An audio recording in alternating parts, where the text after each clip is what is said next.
আজকে আমি তোমাদের হারপিস নিয়ে কিছু আলোচনা করব এবং সাথে কিছু মেডিসিন নিয়ে আমি কম্পারেটিভ করব। তবে একটা কথা তোমাদের বলে রাখি, প্র্যাকটিস অফ মেডিসিনে যত পুঙ্খানুপুঙ্খভাবে ডিজিজগুলি আলোচনা করা আছে আমি অত ডিটেলসে যাব না। আমি মোটামুটি তোমাদের বোঝার সুবিধার্থে যেভাবে তোমরা বুঝতে পারো সেইভাবেই আমি তোমাদের ডিজিজ নিয়ে আলোচনা করব। আজকে আলোচনা করি হারপিস।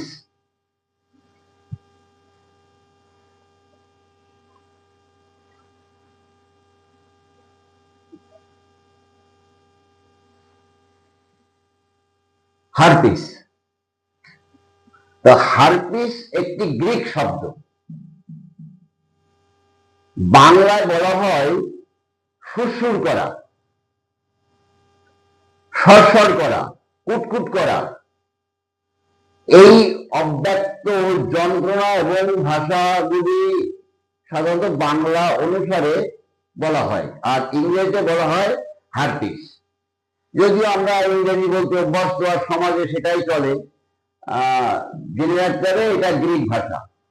তাহলে হারপিসটা কিন্তু একটা অ্যাকিউট ডিজিজ। তাহলে হারপিস একটা অ্যাকিউট ডিজিজ,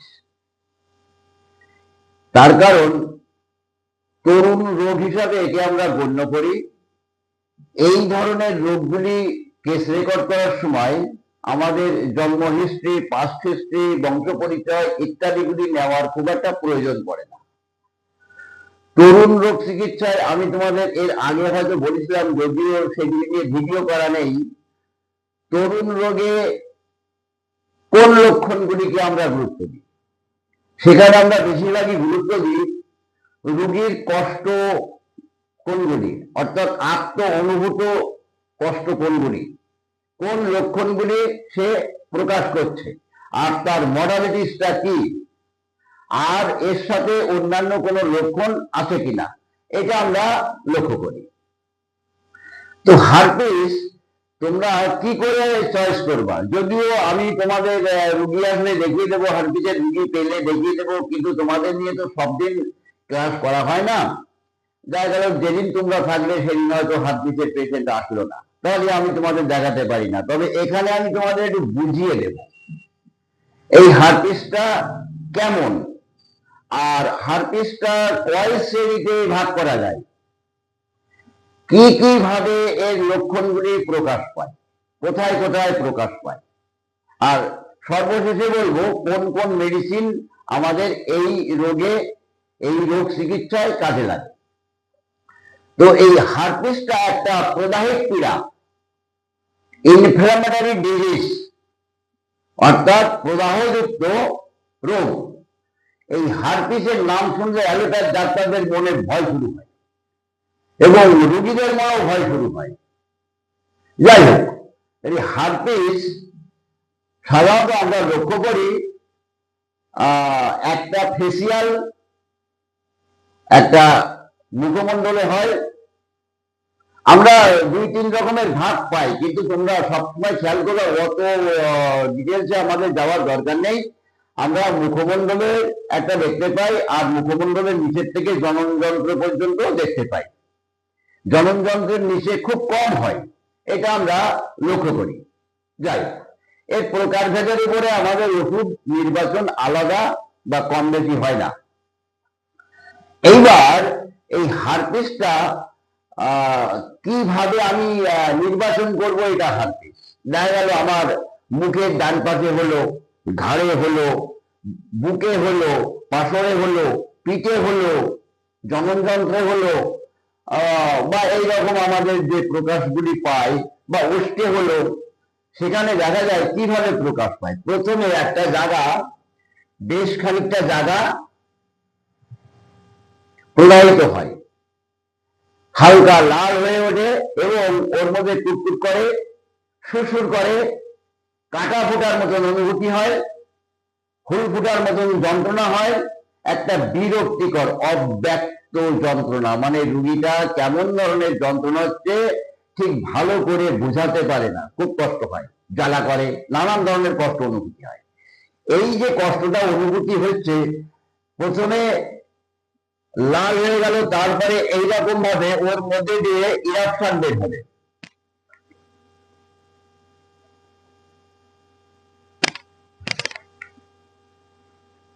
এরকম ভাবে ছড়িয়ে ছিটিয়ে ইরাপশন বের হবে। দলবদ্ধ ভাবে বের হলেও তারা কিন্তু পৃথক পৃথক থাকতে, আমাদের এক্সিমার যে ইরাপশন গুলি বের হয় গায়ে গায়ে থাকে, একদম পাশাপাশি থাকে, সেটা কিন্তু নয়। এটা বেশ ছড়িয়ে ছিটিয়ে থাকে এবং এখানে লাল হয়ে থাকে। তাহলে এই ইরাপশন বের হওয়ার পরে দেখা গেল মুসুরের ডালের মতন হয় এবং ওর মধ্যে জল বর্ণের মতন একটা আঠালো রস থাকে। কয়েকদিনের মধ্যে সেটা সাদা বর্ণের রসে রূপান্তরিত হয় এবং তারপরে দেখা যায় যে ওইটা উপরের থেকে চামড়াটা উঠে গিয়ে ক্ষতের সৃষ্টি হয়। কখনো কখনো ওই সাদা যে রসটা উৎপন্ন হলো এবং তখন দেখা যাচ্ছে ঠিক পোড়া নারাঙ্গা যেটা হয়, সেই পোড়া নারাঙ্গার মতো ওই মাথাটা কালো কালো হয়ে যায়। এটা আমরা সাধারণত লক্ষ্য করি। এটার সাথে আমাদের সিফিলিসের কিছু কিছু ভ্রান্তি হয় যদি জনন যন্ত্রে এমন বের হয়, লিঙ্গমুণ্ডে বা লিঙ্গ আবরক চর্মে বা আমাদের মায়েদের যে সমস্ত আউটসাইড অফ ভ্যাজাইনা সেখানেও বের হয়। তো সেই জায়গায় আমরা লক্ষ্য করতে পারি পার্থক্য সিফিলিস যদি হয় তাহলে এইরকম ধরনের ইরাপশন বের হওয়ার সাথে সাথে কুষ্কির গ্ল্যান্ডটা ফুলে যাবে। কিন্তু এখানে দেখা যায় এই ধরনের অবস্থাগুলি আসে না, যেহেতু আমরা সিফিলিস নয় এটা আমরা অনেক নিশ্চিত হতে পারি। এইবার আমরা এই যে প্রদায় স্পর্শ করতে দেখা প্রচন্ড স্পর্শকাতর হয়, ব্যথা হয়, জ্বালা করে, এই অব্যক্ত যন্ত্রণাগুলি কিন্তু আমাদের সবসময় মনে রাখতে হবে। দলবদ্ধভাবে হলেও তারা কিন্তু ছড়িয়ে ছিটিয়ে থাকে এবং চারি জায়গায় হয় না, নানান জায়গায় হয় না। দেখা গেল একটা জায়গায় হলো, একটা জায়গা এতখানি জায়গা নিয়ে একটা জায়গায় হলো, কতখানি এরকম একটা জায়গা নিয়ে হলো। এইভাবে কিন্তু আমাদের হিউম্যান বডির চামড়ার উপরে প্রকাশ পায়। যাক, এই যে প্রকাশ পেল আমরা রোগীটাকে অবজার্ভ করার সময় দেখে দিলাম এবং দেখে আমি যেগুলি বললাম সেই লক্ষণগুলি দ্বারা আমরা বুঝে নিলাম যে এটা হার্পিস। এবার তোমাদের ম্যানেজমেন্টটা আগে বলি, তারপরে ট্রিটমেন্টটা। এই ম্যানেজমেন্টটা একটু পরিষ্কার পরিচ্ছন্ন থাকতে হবে, রাখতে হবে রোগীকে। আর একটা তোমাদের একটা সহজ কথা বলে দিই, যে কোনো ইনফ্লামেটরি ডিজিজে যদি হাই প্রোটিন খাওয়ানো হয় তাহলে তার রোগটা কিন্তু বৃদ্ধি ঘটে। যার কারণে মাছ মাংস একটু পরিত্যাগ করে চলাই ভালো, যে কদিন রোগটা কষ্টর মধ্যে থাকে, যেমন হাম পক্স বা রিউমাটিজম, অ্যাকিউট রিউমাটিজম বা যে কোনো প্রদাহিক রোগে। দেখো এখানে এই আলোচনাটা করতে গিয়ে একটা আলোচনা তোমাদের করে দিই। চর্মের উপরে প্রদাহযুক্ত রোগকে অনেক সময় আমরা ডার্মাটাইটিস বলি, চর্মের প্রদাহ, তাই তো? ডার্মাটাইটিস আইটিএস যোগ করা হচ্ছে। দেখো আমাদের যে কোনো ইনফ্লামেটরি ডিজিজে আইটিএস যোগ থাকে, সেই অর্গানের সাথে আইটিএস যোগ করা থাকে, আইটিআইএস। যেমন সালপেঞ্জাইটিস অর্থাৎ ফ্যালোপিয়ান টিউবের প্রদাহ, ওভেরাইটিস ওভেরির প্রদাহ, অর্কাইটিস, টনসিলাইটিস, প্লুরাইটিস, ম্যাস্টাইটিস, এইরকম আর্থ্রাইটিস, বা আমাদের মস্তিষ্কের মধ্যে যখন হয় এনকেফালাইটিস, মেনিনজাইটিস। এই আইটিএস যোগ থাকলে যে অর্গানের সাথে আইটিএস যোগ করা হবে বুঝতে হবে সেই যন্ত্রের কোনো প্রদায়িক অবস্থা। এটা হলো মনে থাকে, খুব সহজ সরল ভাবে এটা তোমাদের বুঝতে হবে। আর বুঝে যদি একবার মনে রেখে দিতে পারো তাহলে কিন্তু আর জীবনে ভুল হবে না, বিশাল কিছু করতে হবে না, তোমাদের অনুধাবন করার মতন একটা কিছু হয়ে গেলেই হয়ে গেল। যদি হার্পিসটা আমাদের কোথায় হয়, কোন জায়গায় হয়, কেমন ভাবে হয়, ইলাস্ট্রামগুলি কেমন হয়, কিভাবে প্রথমে স্টার্টিং করে, তোমরা বুঝে নিলে, তাই তো? ম্যানেজমেন্টটা আমি তোমাদের বললাম, কিভাবে কি খাবে, কিভাবে চলবে, এই ম্যানেজমেন্ট গুলি বললাম। এবার আমি তোমাদের রোগ লক্ষণ বলবো, রোগ লক্ষণ না অর্থাৎ ওষুধ বলবো, কোন ওষুধগুলি সাধারণত এর সাথে ক্রিয়াশীল হয়।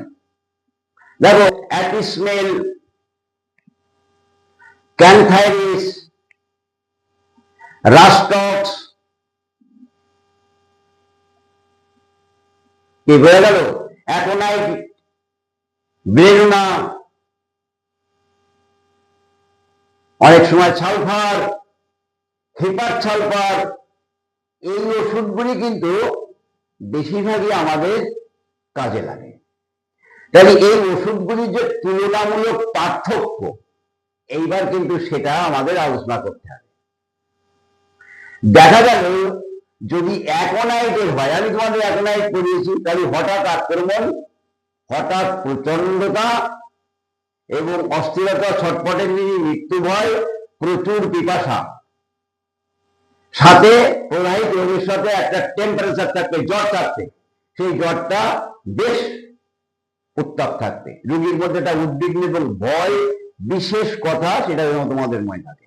সহজভাবে অ্যাকোনাইটের চিত্রটা তোমাদের যদি মনে থাকে, তাহলে অ্যাকোনাইটটা লেগে দিলে, তবে অ্যাকোনাইটে তোমরা প্রবাহিত অবস্থায় হবে, কিন্তু পাস ফর্মেশন হয়ে গেলে কিন্তু তখন তোমাদের অন্য মেডিসিন চয়েস করতে হবে। যাক, এবার যদি আমরা ব্রেডনা দেখি, তাহলে ব্রেডনা যদি উত্তাপ, আরক্তিমতা, লাল, উত্তাপ, স্পর্শকাতর, প্রচন্ড গরম, মানে ইলেকট্রন তখনো বেরোয়নি, কিছু একটা দিয়ে একটা বেরিয়েছে, জ্বালা এবং সেই ব্যথাগুলি, কষ্টগুলি, বেদনাগুলি হঠাৎ আসছে, হঠাৎ চলে যাচ্ছে, শুলে আরো বাড়ে, এরকম যদি আমরা লক্ষ্য করি, তাহলে আমরা কিন্তু ব্রেডনার কথা প্রাথমিকভাবে ভাবতে পারি। অ্যাকোনাইট এবং ব্রেডনাটা সাধারণত প্রথমত কাজে লাগতে পারে। বেশিরভাগই বর্ষাকালে বা অন্যান্য সময় আমি এর ব্যবহারিক ক্ষেত্রে দেখেছি, তোমাদের বলে দিই, অ্যাকোনাইট ব্রেডনা রুগী খুব কম পাওয়া যায়। রাস্টক্স, ক্যানথারিস এবং অ্যাটিসমেল, এই তিনটে, লিডাম্পাল, অনেক সময় লিডাম্পালও লাগে, এই ধরনের মেডিসিনগুলি কিন্তু বেশি লাগে। তাহলে যদি রাস্টক্স হয়, তাহলে অস্থিরতা, ছটফটানি, মৃত্যু ভয় অ্যাকোনাইটের মতন থাকছে না, কিন্তু কি থাকছে, রাস্টক্সের একটা অস্থিরতা ভাব থাকে, তার সাথে টেম্পারেচার থাকবে, জ্বালা থাকবে, একটা ব্যথা থাকবে, আর সব থেকে বড় কথা হচ্ছে যে রস নির্গমন হয় ফেটে গিয়ে, তারপরে একটা কালো আবরণ করে, বুঝলে? রাস্টক্স একটা ভালো, আর উষ্ণ তাপ দিলে উপশম হয়, ঠান্ডায় বৃদ্ধি, জলের বৃদ্ধি, ভোরবেলায় বৃদ্ধি, সন্ধ্যাবেলায় বৃদ্ধি, অস্থিরতা এবং কালো বর্ণের মামনি পড়ে যাওয়া রাস্টক্সের একটা ভালো লক্ষণ। এবার যদি আমরা অ্যাটিস দেখি, তাহলে অ্যাটিসের একটা জিনিস তোমরা শিখে রাখবা ভালো করে, অ্যাটিস বিষ অর্থাৎ ন্যাচারাল অ্যাটিস দ্বারা আক্রান্ত হলেই তার কিন্তু মূত্রতন্ত্র আক্রমণ বেশিরভাগ ক্ষেত্রে থাকে। এখানে দেখা যাচ্ছে যে এই অবস্থা, আর হুল ফুটানো ব্যথা, তাহলে হুল ফুটানো ব্যথা, প্রস্রাবে জ্বালা, হয়তো কিডনি স্থানে ব্যথা, হ্যাঁ, এখানে যদি ওই রকম পাই, আর ব্যথার অনুভূতিটা যদি হুল ফুটানো হয়, বিকাল বেলায় বৃদ্ধি হয়, ঠান্ডায় উপশম হয়, বিকাল 3টায় বৃদ্ধি, ঠান্ডায় উপশম হয়, তাহলে আমরা অ্যাটিসের কথা একবার ভাবতে পারি। ক্যানথারিস হতে পারে, ক্যানথারিসের জ্বালা হয়, কেমন জ্বালা হয়, আগুনে পুড়ে যাওয়ার মতন জ্বালা হয়, কিন্তু সেই জ্বালাটা একটা অদ্ভুত লক্ষণ, উত্তাপ দিলে উপশম হয়, আর যন্ত্রণা কষ্ট দুপুর 12টায় এবং রাত 12টায় বৃদ্ধি হয়। এখানে কিন্তু পাস্ট হিস্ট্রি, ফ্যামিলি হিস্ট্রি জানার দরকার নেই। তাই আমরা কি পেলাম, এই কটা মেডিসিন পেলাম, আমরা লিডাম্পাল পেতে পারি। লিডাম্পালে কি হয়, প্রবাহিত স্থানটা অনেক সময় প্রবাহ, কিন্তু জায়গাটা ঠান্ডা, আর ঠান্ডায় বরফের মতন ঠান্ডা দিলে আরাম লাগে, বরফ জলের মতন ঠান্ডা দিলে আরাম লাগে, অ্যাটিসমেল, লিডাম্পাল। তাহলে আমরা যে মেডিসিনগুলি নিয়ে তোমাদের সাথে কথা বললাম, এই মেডিসিন ছাড়াও অনেক সময় সালফার লাগতে পারে, বুঝলেন, বা অন্য মেডিসিন লাগতে পারে, সিপিয়া লাগতে পারে, কর্টিসন লাগতে পারে, গ্রাফাইটিস লাগতে পারে, যাই হোক সেটা অবস্থা ভেদে। তখন treat the patient are not the disease. আমাদের মনে রাখতে হবে যে রোগের নামকরণের উপরে হোমিওপ্যাথি ওষুধ নির্বাচন হয় না। হোমিওপ্যাথি ওষুধ নির্বাচন করতে গেলে রোগীর মধ্যে কি কি কেমন কেমন লক্ষণ সকল প্রকাশ করছে, তার মানসিক অবস্থা কেমন, মডালিটিসটা কি, তার পিকুলিয়ারিটি, লক্ষণগুলি কি। তাহলে মোটামুটি হার্ডিস নিয়ে যেটা আলোচনা করলাম খানিকটা বোঝা গেল তো? আচ্ছা, এই ওষুধগুলি তোমরা বাড়িতে গিয়ে আবার একটু দেখবা।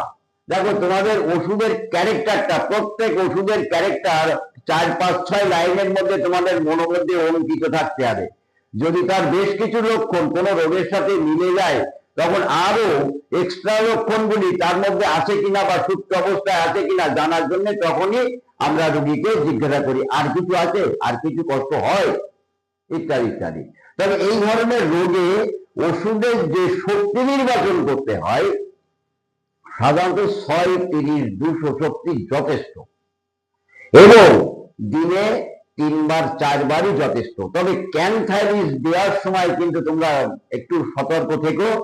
ক্যানথাইরিস কিন্তু বহুবার খেলে একটা মেডিসিনাল অ্যাগ্রাভেশন হলে প্রস্রাবে জ্বালাটা আরো দ্বিগুণ হারে বেড়ে যায়। হ্যাঁ, যাই হোক, সেটা 2-3 ডোজ দিলেই কিন্তু সঙ্গে সঙ্গে তোমরা বুঝতে পারবা কয়েক ঘন্টার মধ্যে রোগীর অবস্থা বা রোগীর স্বচ্ছন্দতা অনেকটাই, কষ্টকর যন্ত্রণাগুলি অনেকটাই কমে যায়। তাই ম্যানেজমেন্ট বলেছি, আর এই ট্রিটমেন্ট সম্পর্কে বেশ কিছু মেডিসিন নিয়ে আমি বললাম, আশা করি তোমরা বুঝতে পারলে। তাই আজকে এই পর্যন্ত থাক, পরের দিন আবার আর একটা নিয়ে আলোচনা করবো।